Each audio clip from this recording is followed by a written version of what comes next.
పోషకాహారం లోపం ఉన్న ఆవులు నుంచి వచ్చే పాలతో తయారు చేసే నెయ్యి.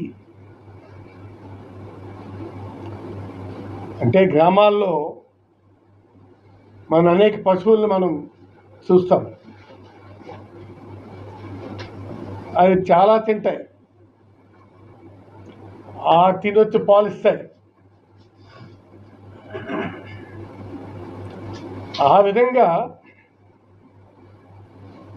ఆవుల నుంచి వచ్చే పాలతో తయారు చేసే నెయ్యి వల్ల, అలాగే ఆవాలు, అవిసెలు, పామాయిల్ లాంటి వెజిటబుల్ ఆయిల్స్, వ్యర్థాలు ఆహారంగా ఇచ్చే ఆవుల నుంచి వచ్చే పాలతో తయారు చేసినటువంటి నెయ్యి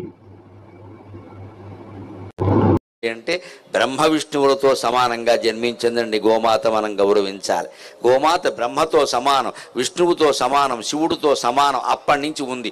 వస్తుంటే గోవు కనపడింది. ఆ గోవు దగ్గరికి వెళ్ళి నువ్వు నాకు సాక్ష్యం చెప్పు, నేను చూసినట్టుగా అన్నట్ట. అంటే అది ఏం చేసింది, ముందు తోకతోటి ఇలాగా, నేను చెప్పను, నువ్వు చూడలేదో, నువ్వు చూశానని చెబుతున్నావు, నేను చెప్పను అంది. తోక ఊపింది. తోలు తీసేస్తా, బెదిరించి సాక్ష్యాలు చెప్పించడం అప్పటి నుంచి వచ్చింది. శపిస్తా, వేషాలు వేసావంటే అసలే పశువు, నువ్వు నా మీద దెబ్బలాడుతున్నావు, నేను చెప్పినట్టు విను.